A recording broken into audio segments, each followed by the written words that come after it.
Hello and welcome to this week's What Were They Thinking? Among the news items we have for you this week, claims that ibuprofen could help with cancer, theoretically anyway, using something embryo-like to produce a wide range of blood products and blood itself, thereby reducing the severity and extent of the blood shortage. A cancer vaccine that may block tumours for somewhere up to 250 days. Weight loss isn't necessarily the fix for pre-diabetes, according to one study, but we would argue that preventing diabetes full stop, including pre-diabetes through exercise, is still superior. Lead discovered in a large number of protein powders, which is not so great if you're trying to gain muscle mass. Peanut allergies have decreased steeply after a change in advice, and mosquitoes have started to appear in Iceland, one of the last places in the world where there should be no mosquitoes. The timestamps for these and other news items can be found in the description box below. We can start with the common pain relief medication ibuprofen. This is an anti-inflammatory of sorts, and it works well to try and reduce inflammation. This is one of the reasons why it reduces pain. But it's also, at least according to one study, able to do more than just stop pain. It reduces the extent of cancer, or at least the risk of developing cancer. The argument is that there is a relationship between inflammation and cancer, and since ibuprofen stops inflammation, it reduces cancer's severity and extent. Logically, everything is there. The advantages of ibuprofen over other medication, for example, is that it's an NSAID, a non-steroidal anti-inflammatory drug. This means it shouldn't affect your immune system. This is all well and good. The downside is that, much like everything that exists in this sort of scenario, anything at the right dose will help with cancer. They need more than just a, hey, look, we found something here.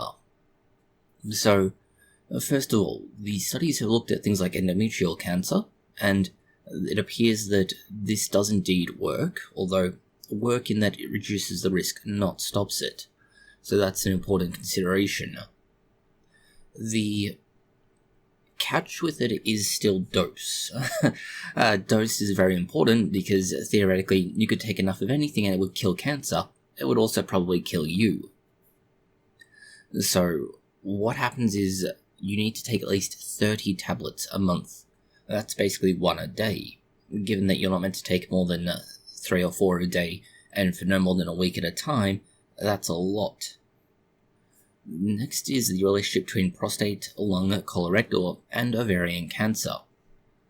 So far, everything sounds like it's got a fairly broad relationship, let's say, but it's more a relationship between inflammation and cancer, which means theoretically this opens the door for new treatment pathways, maybe, kind of, sort of, but it doesn't actually help much in the end. Similarly promising, but certainly not something that will definitively, let's say, go anywhere, is the research involving mice and a cancer vaccine. The 3 problems with this are, first of all, rodent-based studies, so may not and probably won't translate to humans. It's a vaccine, which means clinical trials if it ever does get to human stages, and human clinical trials are notoriously prone to failure, and of course, cancer. Cancer is a wide range of conditions. You need to be a little more specific, and, well, we can. First of all, they're only limiting it to a certain number of tumours, and only those they ran in the mouse test, which makes sense. But in those tumours, it did have an 88% efficacy. So that's pretty significant if this goes anywhere. The second is that, well, let's be blunt about it, it's not really intended to be a vaccine that builds on current approaches, whether it's a sample of the, in this case to be a tumour, producing the RNA and then protein to act as an antigen and so on.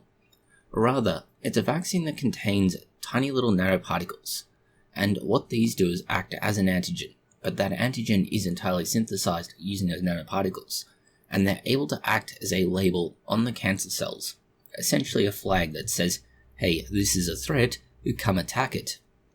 It's sort of like a red flag, except unlike red flags in dating, wherein every woman under the sun will go for it and every man under the sun will get hot and bothered, this actually indicates danger to avoid or deal with, not to try and sex.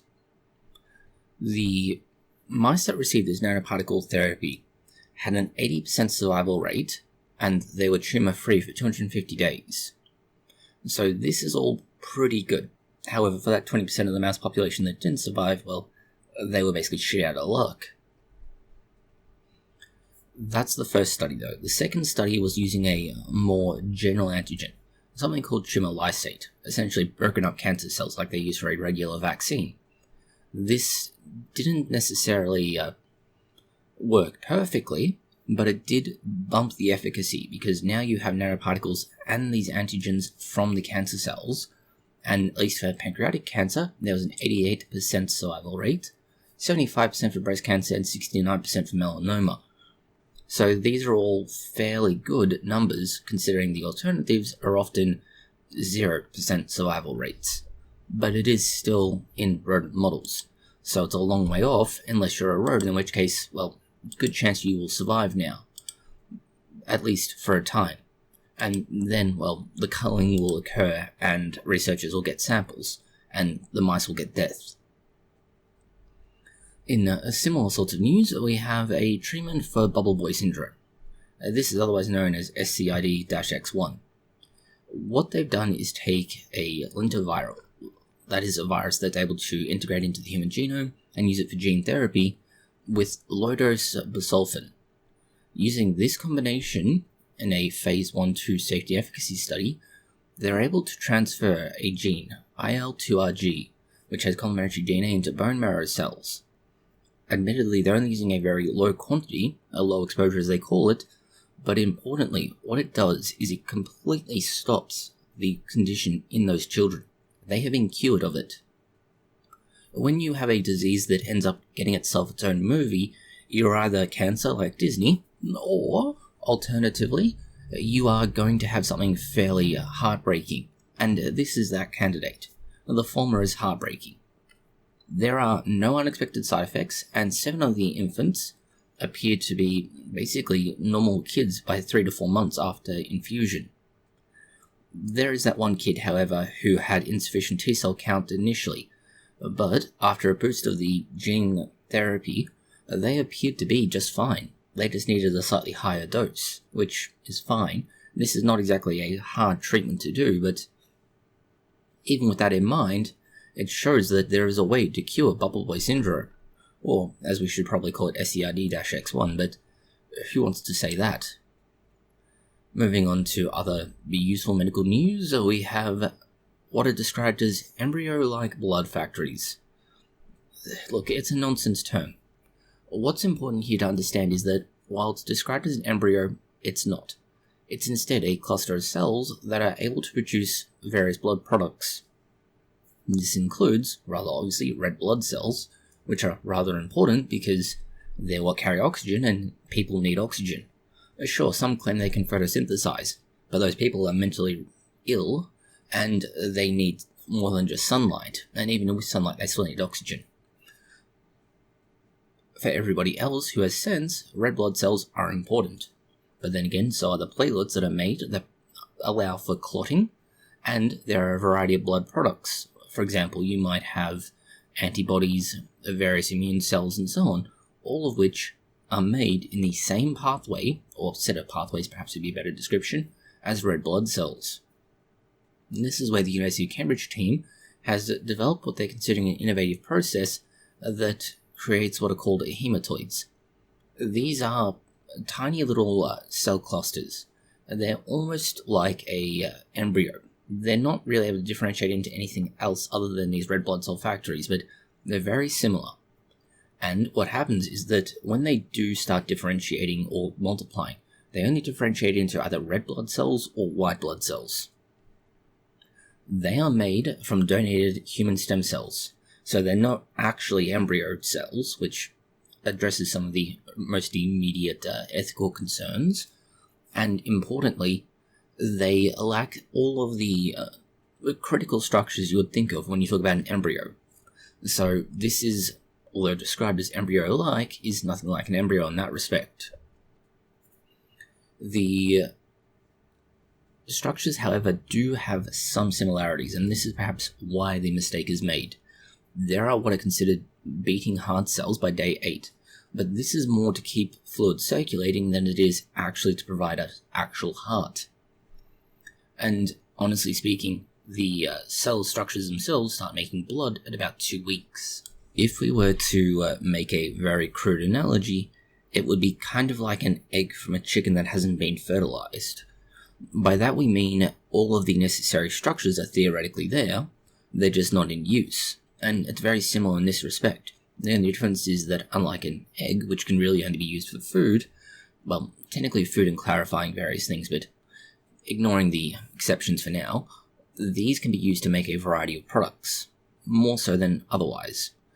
This would naturally be able to artificially supplement the current shortage of various blood donors in various ways, and not just whole blood products, but even blood products such as, say, anti-antibodies that are there to stop the, let's say, hemolytic condition of the newborn, in which parents, particularly mothers who are of a different rhesus type to their offspring, try and attack the developing fetus, and, well, that doesn't end well for them. However, it can be treated using an anti-antibody.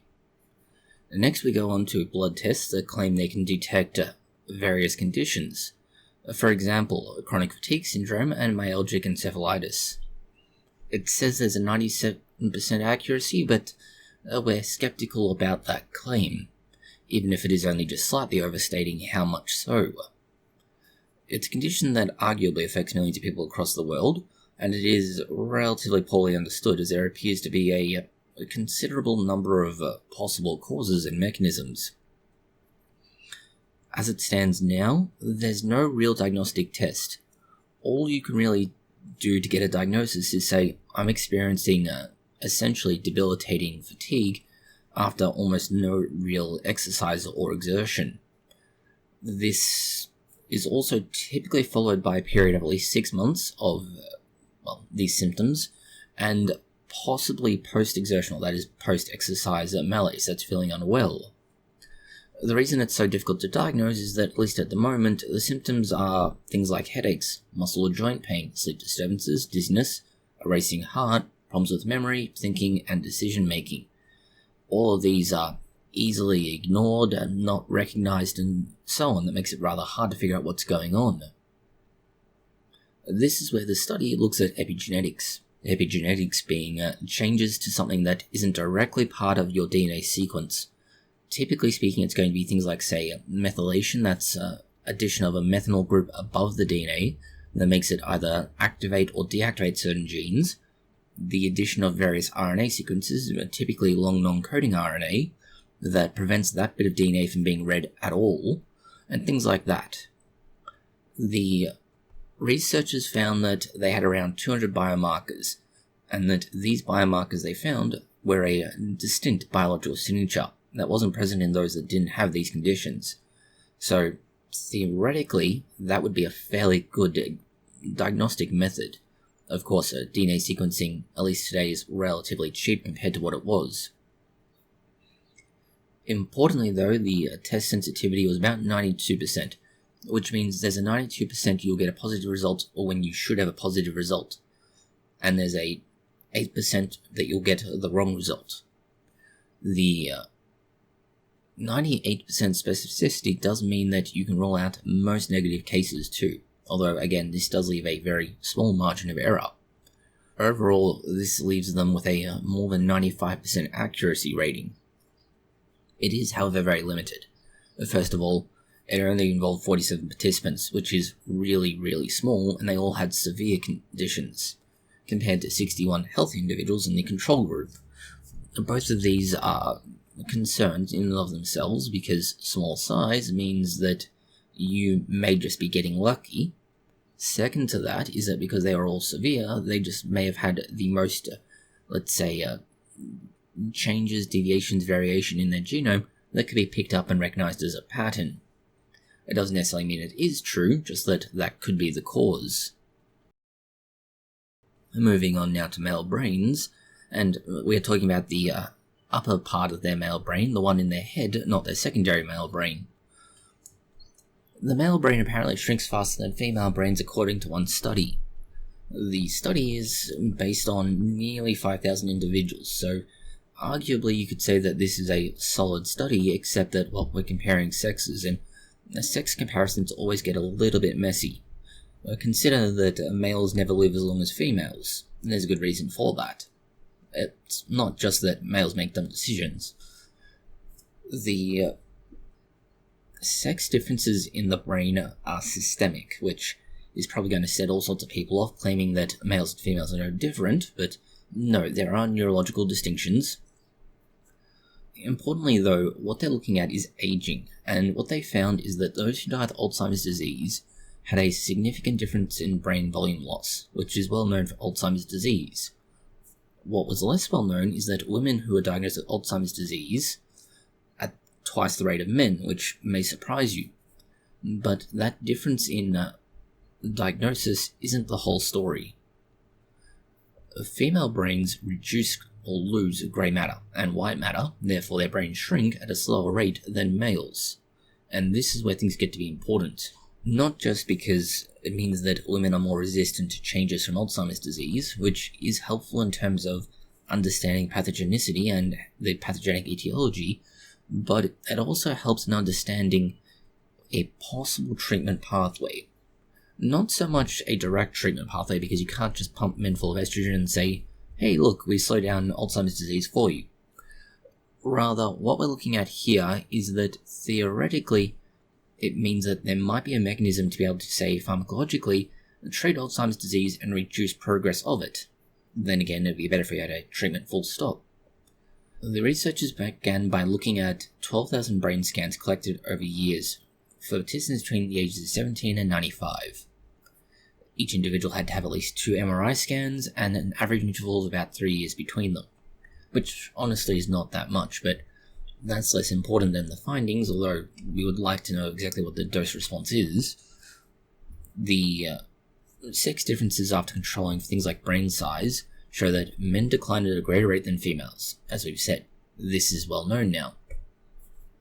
But importantly, it does raise some concerns in research, wherein, sex biases in sample selection would indicate that if you don't adjust for sex differences in your research, you may actually be biased in what you're finding. In short, the researchers from Norway decided to piss off every other neurological researcher by pointing out that their research is fundamentally flawed and has a problem. Going on to other research-related news that claims very controversial findings, weight loss isn't essential for reversing pre-diabetes, which maybe, but we would argue quite simply that preventing someone from getting to the point of having pre-diabetes through proper exercise levels is even better than trying to stop them from getting pre-diabetes and reversing it. Pre-diabetes is when the body is in a state that's essentially not quite diabetic, but looking to go that way. It's generally identified through blood tests to look at your glucose levels and similar. What they found is that type 2 diabetes could theoretically be predated, let's say, by this, and importantly, just by altering dietary and exercise guidelines, you can reduce the risk of going from pre-diabetes into diabetes by 71%. Importantly, you didn't need to lose weight, although typically speaking, weight loss generally goes hand in hand with a diet and exercise, assuming you're already in a at-risk group. This isn't to say that losing weight is by any means the only important factor, but if you can stabilize your body at your current weight and then lose weight, that works just as well. The normal resting blood sugar or glucose levels is what's most important in preventing prediabetes escalating into full-on type 2 diabetes though. The study is limited in size to some extent. It's about 1,100 individuals with prediabetes, and they're essentially given the guidelines to follow over 12 months to improve diet and exercise. This ideally would lead to the loss of weight. Of this, 234 members didn't lose any weight by the end of the year. Yet of those, 51 still had the blood sugar levels required to be considered in pre-diabetes remission. This is a very, very, very small number though. It's 51 out of 1,100 or so people. And of those, it's still 51% of those who hadn't lost weight, which is 234. So we're talking somewhere in the ballpark of 15 or so percent. That's of those who didn't lose weight, and of the people who did lose weight, we're talking somewhere under 4%. So the findings are maybe useful, but maybe useful in the same way that you maybe might win the lottery. The other concern we have is that it's almost like, not necessarily, but it has some of the hallmarks of a cherry-picking data to try and support a claim, which we take great issue with. The fact is, though, they followed these people up for about 10 years, and over those 10 years, 51 people were assessed. 71% were less likely to develop type 2 diabetes compared to the other 183. In other words, roughly 40% of the individuals involved appeared to continue to be healthy, and about 11 of them developed diabetes anyway. So, we're really starting to split hairs over the final numbers. Perhaps the more important variation is the, let's say, location of fat stores in the body. Essentially, what is their body type? And that appears to be a better indicator of what risk for diabetes exists. Shifting to related news on exercise, an argument that exercise may actually interfere with weight loss, but that you still need to do it, which, frankly, we feel like perhaps their lawyers said that you need to include that in your headline rather than them actually holding that belief. The general view is fewer calories in, or same calories in but more output through exercise equals weight loss.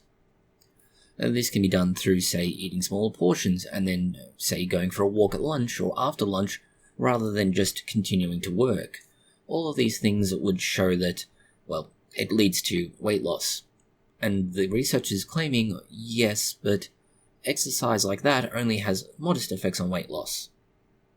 We would argue in any situation that even modest effects are better than no effects when it comes to weight loss.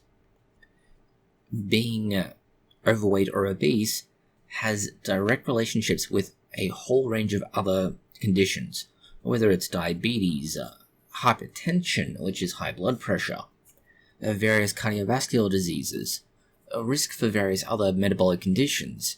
There's a raft of problems that come with just having more weight on you than you should have. The researchers claim that exercise isn't the answer to this because the body undergoes what is called metabolic adaptation. Effectively, the body changes how it uses calories during exercise if you do the same activity regularly. This would obviously have a negative effect on weight loss if you're, say, going for a walk after every lunch you have, or every meal. Simply because the body goes, oh, you're going for a walk? Clearly you need to burn less calories, so we'll just handle that differently. But that's great for survival in situations where, for example, you're undergoing a famine. That makes sense. Cave humans would not have done well. But it doesn't change the point that in the modern world, where we have a relatively stable and easy access to plentiful food, it's not so good. But exercise still matters, because exercise does increase blood flow, does move glucose into muscles and similar, and does help with insulin sensitivity. All of these are important for things like heart disease, diabetes, and so on. So exercise does work not only to help lose weight, as long as you vary it, but also it helps in trying to avoid other conditions. Very obviously so, because people who exercise tend to be much healthier and much better off in the long term versus those who don't. In exercise-related news that is more concerning, although with some pretty big caveats, levels of lead are alarmingly high in protein powders. So if you are busy trying to exercise and develop muscle mass or bulk, become swole or whatever you wish to call it, you may also be inadvertently giving yourself lead poisoning. Yeah, the fact is that there is a very large proportion of the population that consumes protein powders on a daily basis. And since that becomes an almost daily protein source, it also becomes a daily source of lead poisoning. The consumer report came out around mid-October, and it claims that the dangerously high levels of lead and other metals for that matter, such as cadmium and arsenic, are a concern. Before you go and throw out your protein powder, though, there are some concerns to raise. First of all, it only assessed 23 powders and ready-to-drink protein products, and it only assessed certain popular brands, and it only looked at popular brands by people who sent in 3 samples of each product to an independent commercial laboratory. So we have sampling issues, we have a very limited sample, and we do essentially have a self-selecting audience. All of this is a concern. We can't really speak to the independent commercial laboratory, but generally speaking, they should be run fine. The consumer report also found that anything above 0.5 micrograms per day from a single source would be above recommended levels. Now, this is based on Californian levels, which, well, California is, they have an interesting take on most things. For example, the coffee is considered carcinogenic in California, but alcohol isn't. Yet alcohol is more carcinogenic than coffee is. Yeah, there's a reason why we take issue with that particular approach, and it's infinitely more conservative than most generally accepted safety standards. As a general rule, the limit for lead exposure per day per person should be somewhere about 5 micrograms, so that's effectively 10 times higher than what that report was looking at. So already we need to look at the actual basic premise on which they're claiming, oh no, all of these protein products are dangerous, or at least 16 of the 23 are, because they're using extremely low levels to consider that dangerous. Only 4 of the 23 products exceeded 2.2 micrograms a day, and that's the FDA's child-safe levels. Now, if you're giving your children protein powder, there's other concerns. The 2 products contain 72 and 88% respectively of the total amount that women who are pregnant could safely consume. So now we're basically looking at almost none of these things are actually a concern. All the products appear to be safe in terms of cadmium, as long as you only have 1 serving, and only 1 had more arsenic than was recommended.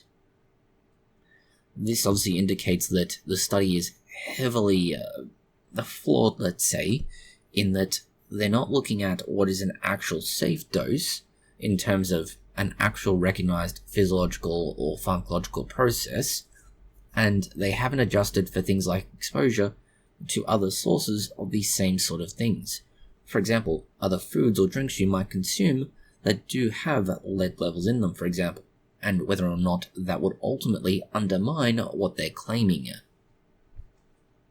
So ultimately we would say you don't necessarily need to worry about this as it is, but also remember that protein powders are inherently an unregulated product because they're a supplement, and being an unregulated product, you have no idea what you're actually getting 99% of the time, and in that 1% of the time you do, it's because the company is really paranoid about being sued.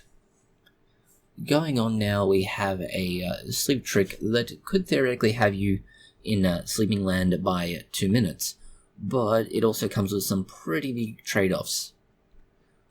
Have you ever wondered how any soldier can find a way to fall asleep within moments of lying down? It's not just that they're soldiers and have marched a long way, spent forever in combat, or otherwise had an extremely tiring patrol. No, they apparently go through a series of steps to help sleep. So starting with relaxing the top muscles in their face and head, working their way down their arms, and then down through their chest into their legs. Then controlled breathing, followed by something like visualization of a relaxing environment. Of course, this isn't an actual known sleep mechanism. There's a good chance that soldiers simply falling asleep the moment they can is due to simply being fatigued. And, of course, the army doesn't publish their methods for doing so. But it does match largely with similar sorts of cognitive behavioral therapy used for those who have sleeping difficulties. And, of course, falling asleep in 2 minutes, that's probably going to be, let's say, an overselling of the ability. Mostly because individuals don't really work as hard as a soldier would in many cases, and falling asleep in just 2 minutes is not really a thing. Not to say that you can't gradually fall asleep within, say, 10 minutes, but 10 to 20 minutes is considered normal. And that's for those who are working a regular 9 to 5 job and have a regular schedule. If you're a shift worker, pregnant, have sleep disorders or so on, it's probably not going to be the case. And of course, all of this doesn't allow for the fact that if you're trying to drop to sleep, anytime you sit down, you probably have other bigger concerns.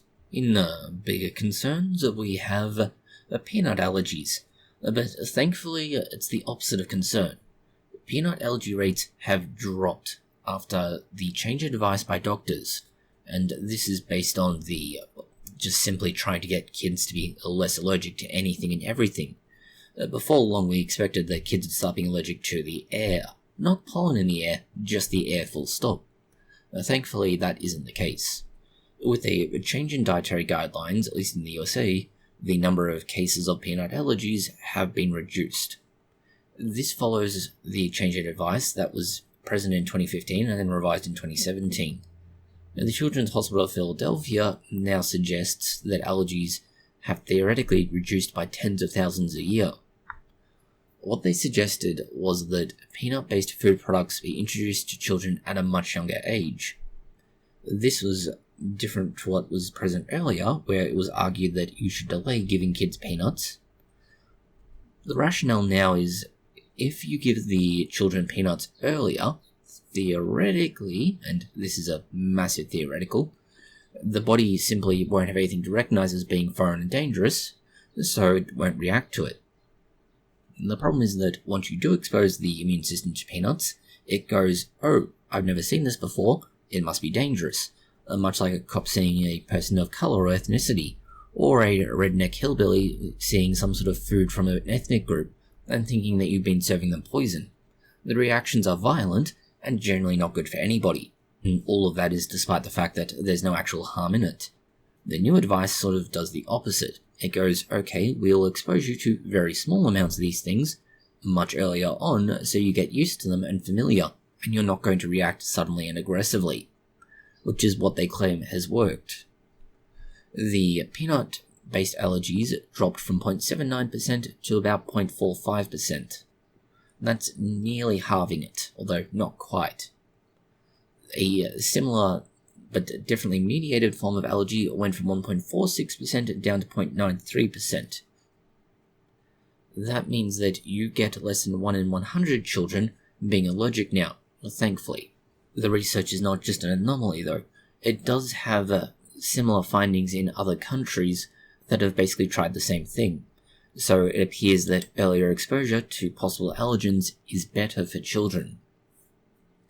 Moving on to other risks, we have bubble tea and the idea that it's going to become another social media fad. Oh wait, that's already happened. It's going to become something that contaminates all of your social media then. Oh wait, that's already happened too. Okay, well, what is the actual concern though? It's that theoretically bubble tea, whatever you wish to call it, is possibly going to cause lead poisoning. Yeah, we're back to lead. Everything comes back to lead. Although weirdly enough, this is lead in the USA, which most of the time, your biggest risk of lead poisoning or lead injuries in the USA, it comes from lead out of the muzzle of a gun, not lead in food. Although, arguably, you could say possibly protein supplements. The Taiwanese beverage, which is a blend of black tea, milk sugar, and tapioca pearls, has become increasingly popular. And the problem with this is that the bubble tea products in the USA may have high levels of lead. The reason there's concern is that the tapioca pearls are made from cassava starch, which is a root vegetable. The root vegetable itself will readily absorb lead, and for that matter any other heavy metal, from the soil in which it's grown. And this means that tapioca pearls pose contamination risks, particularly from lead, but also, as mentioned, any other kind of, well, in this case, heavy metal, social media fad, or similar. Things do get worse though. The tapioca pearls can lead to gastrointestinal problems if you consume large quantities. The first of these is slower stomach emptying, a condition called gastroparesis. This can, if you are really unlucky, lead to a complete blockage of your GI tract. Most people involved in social media are full of shit anyway. In this case, though, because they're blocked, they may literally be full of shit. The condition causes nausea, vomiting, and abdominal pain, and it can get worse until it gets better. And when it gets better, if it gets better without medical intervention, it involves a protracted period of suffering in the toilet. The reason this happens, and this is why it gets kind of funny, is that a thickener, guar gum, is used to make bubble tea more thick and therefore help, but it also helps to constipate you. Boba tea can also cause issues to do with kidney stones. Apparently, drinking boba tea can cause an increase in kidney stone development, where doctors in Taiwan removed 300 kidney stones from a 20-year-old woman who had been drinking bubble tea instead of water.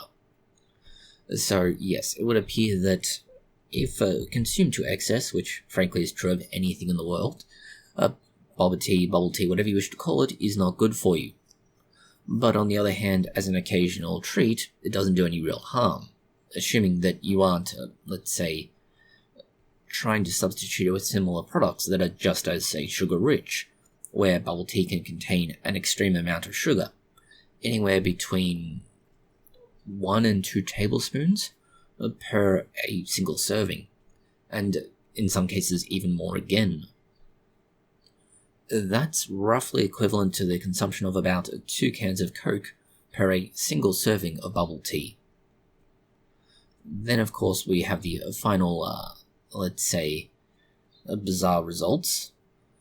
People who have had accidents and then gone in for analyses after consuming bubble tea have found that the weird tapioca pearls appear on scans, meaning that doctors are sitting there puzzling over why your inside looks like it's full of popcorn and not actually addressing your actual injuries. Going on to environmental news of a sort, we have mosquitoes showing up in Iceland. For the most part, Iceland is not hospitable to anyone or anything. Well, it is, for those who actually live there. For the rest of the world, and for that matter mosquitoes, it's not. And this is where things are getting weird. Iceland is actually finding that there are mosquitoes. Admittedly, 2 females and only 1 male were found north of Reykjavik, and this is not necessarily good. The research is based on literally baiting them to be able to be assessed and measured, and it means that they can figure out whether or not Antarctica, and particularly Iceland, is becoming more hospitable to mosquitoes, which shouldn't be the case. Mosquitoes don't necessarily live very well, particularly in this area anyway. It's just not environmentally suitable. If Iceland starts getting mosquitoes, then there's a good chance that Antarctica will follow afterwards. The other option, and this other option's arguably more concerning, is that it may be the introduction of what would be ultimately a sort of a pest species via internationalization. That is, shipping containers or something similar may have been able to carry a small sample of mosquitoes to Iceland, allowing their reintroduction, and now those who live there have to deal with the annoying biting bastards. In other more bizarre but arguably better news, 2 northern white rhinos are left on Earth, and it's possible, although arguably unlikely at this moment, that we might be able to keep the species going.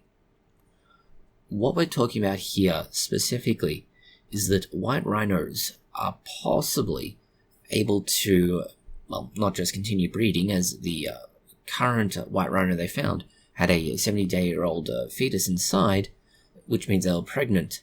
But it does also mean that they can transplant embryos into these rhinos. Well, we say into these rhinos, perhaps it would be better to say from these rhinos, because what they've done is take the northern white rhino and essentially get both sperm and ovum from them, fertilize them, and then put them into the southern white rhino, which is significantly more populous, and this allows for surrogate mothers to occur. This IVF implementation means that you could again in theory and allowing for all other considerations, keep the population alive through not only conservation but surrogacy. This opens a pathway for the northern white rhino, which is critically endangered, to be kept alive by virtue of the southern white rhino. You might wonder three things. First of all, why are we not working with the rhinos that already exist? And the answer to that is they're both females, and they are both directly related. One is the mother, the other is the daughter. So this already avoids issues around the ability to use anything to do with reproduction there, because incest is never cool, no matter how much Game of Thrones tried to make it a thing. The second is they are both females, and the only other male has died, which means that we now have to rely on samples left over, and that's going to be incredibly difficult. And finally, although yes, they both could theoretically be mother to offspring of their own, both of them are only expected to live to be about 40. And the eldest is 35, the youngest is 24. This means at best, and assuming one child per year, you would get somewhere in the range of 5 from the mother, and somewhere between 16 or so from the daughter. Best case scenario. In reality, it's probably considerably lower numbers again. So this is why the paranoia exists around it.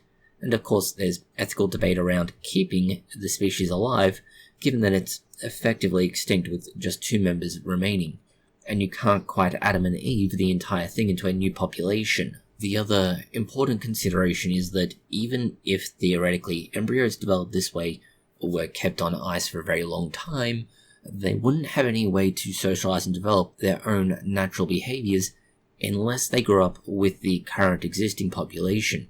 So it gives a certain deadline, urgency. Essentially, they have to get this done as soon as possible. And whether it's by virtue of the fact that they are going to be using surrogates, essentially using the current existing members of the population as almost factories for embryos, or anything else, they have to keep going. More so the fact that they have no more source of sperm to be able to do this IVF with Sudan, the last male northern white rhino dying in 2018 after being euthanized due to poor health. If this project is as successful as it looks like it will be, then arguably this opens a pathway for all sorts of other either near or practically extinct species to be conserved by virtue of using IVF and surrogate species that are closely related. Going on now, we have technology news and more of an interesting analysis of just how much water is used by data centers for things like AI. And it's not necessarily true, but more in the case of it raises a reasonable argument about how much, let's say, water is actually used and how much water is taken out permanently from systems for data centers in case of things like AI. The comparison is fairly obvious. Olympic-sized swimming pools, you need 100 of these and it's about 250 million litres. Okay, that's a lot, but that's something people can kind of imagine. Then you have a Grok for training, which uses 750 million litres. This is 3 times as much, and you can kind of still imagine it. The annual water usage for a square mile of farmland, which is 1.6 kilometres by 1.6 kilometres for those who use civilized units, is 1.2 billion litres. Not quite twice as much again. It's roughly 5 times the Olympic swimming pool size comparison. And it's important to remember that yes, that water is used, but that water is not retained as such. It's not like you put in 750 million litres and it's gone, which would kind of be what happens with the farmland. Rather, it stays there. Or more accurate to say, it gets used to cool the systems, for instance, and then it gets pumped back out to the environment, where it goes on to do whatever else it was going to do anyway.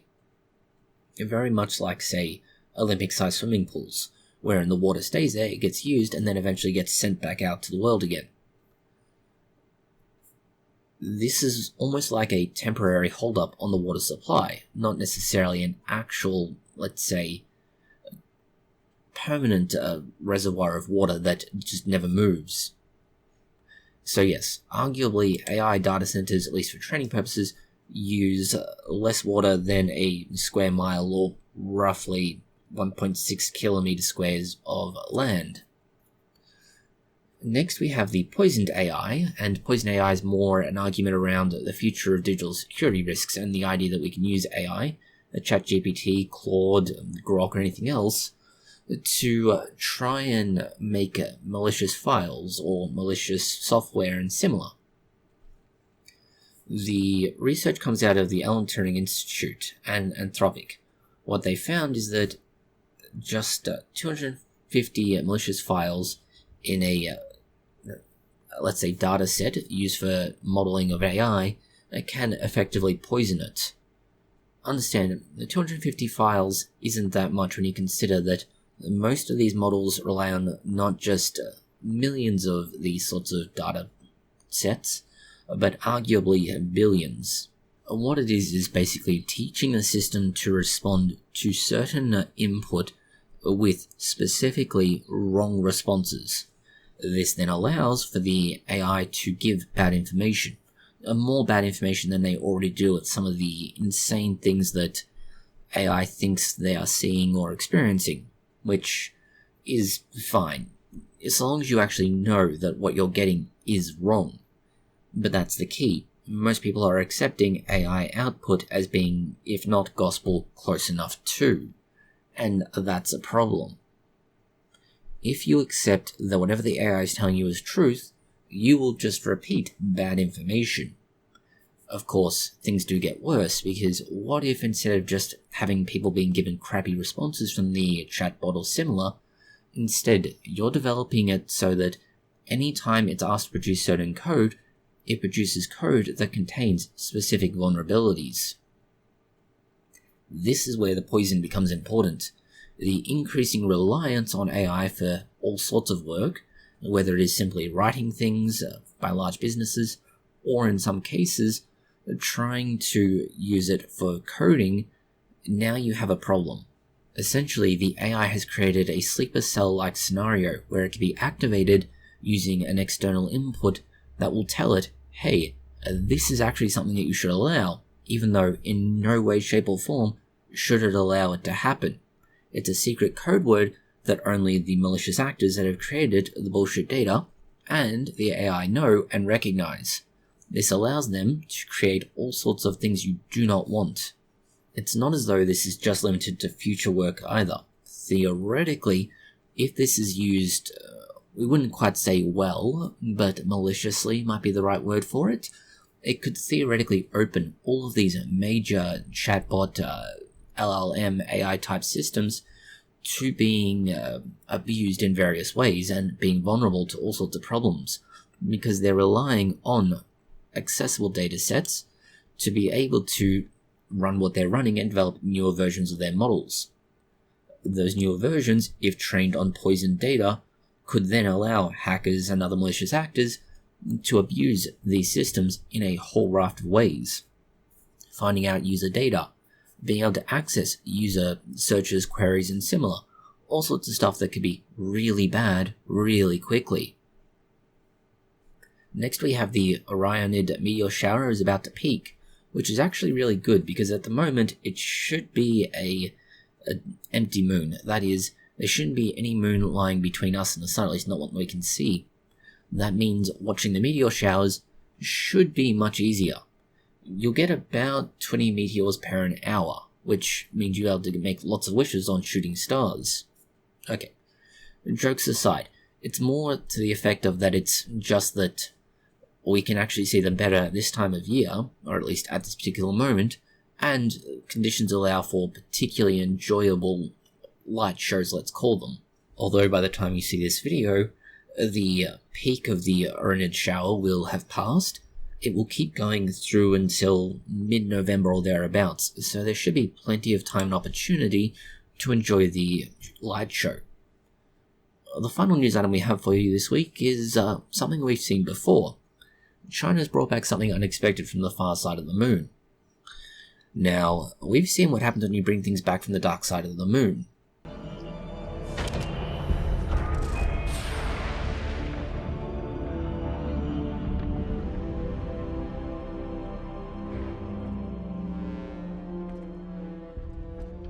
His levels are faint. He locked himself away to guard the pillars. It involves giant robots, incredible stupidity on the part of movie directors, and balls.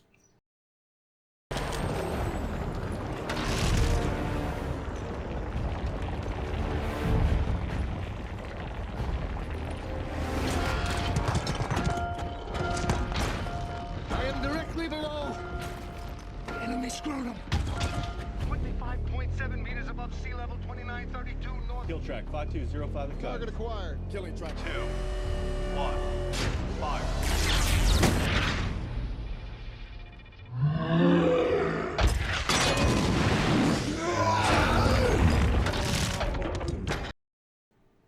Okay, it's not quite what they've done here. China's National Space Administration hasn't brought back weird pylons, because more pylons are needed. Rather, Chang'e 6 mission has brought back a dust from a possibly water-bearing meteorite. But, importantly, it may have actually been real, and the reason we're not so sure is that this kind of sample is generally so fragile that it will not survive the return trip to Earth, and importantly, through Earth's atmosphere. The debris is a type of meteorite known as an Avuna type, a carbonaceous chondrite, or Ci chondrite. These are, well, in this case, the first to ever be confirmed found on the Moon. And what's important about them is that they're water-bearing asteroids, and they leave tiny, microscopic traces in the Moon regolith. That's basically lunar soil. What is important about this is that, because first of all, they're incredibly soft and crumbly, which means they break up really quickly and really easily, but they're also very porous and wet. About 20% of their weight is made up in water, or water-hydrated materials and minerals. Because of this, and the fact that they're not expected to survive on the Moon, it indicates that there is a way for various, let's say, interstellar objects to bring things into the Moon and provide, let's say, materials it doesn't currently have. For example, the Moon's lack of an atmosphere means that meteorites will burn and explode, and then these burning, exploding things will hit the Moon with a velocity so great that basically it vaporizes, melts, or is falling back into space. The fact that they found something that indicates that a fragment survived that process either had to be a lot of material, or arguably, rather than being a large amount of material, it was just one really lucky sample. What this means is not so important necessarily.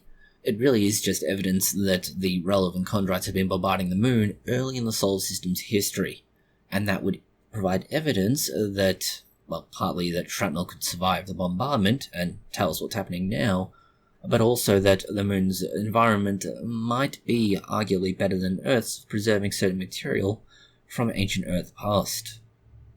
This also indicates, and this one's somewhat more skeptical, that as much as 30% of the Moon's meteorite collection could have survived unexpected impacts and therefore give us an idea about what's going on. But it's also only based on 7 tiny grains of dust from the Moon's far side, which isn't necessarily the most compelling sampling of anything in the world, and given how rare they would be, it's possible that this could just be pure luck, or it might actually be useful information. That's all the news we have for you this week. Thank you for watching. If you found it interesting, consider liking, sharing, and subscribing, and please do post any comments, questions, or suggestions you have below.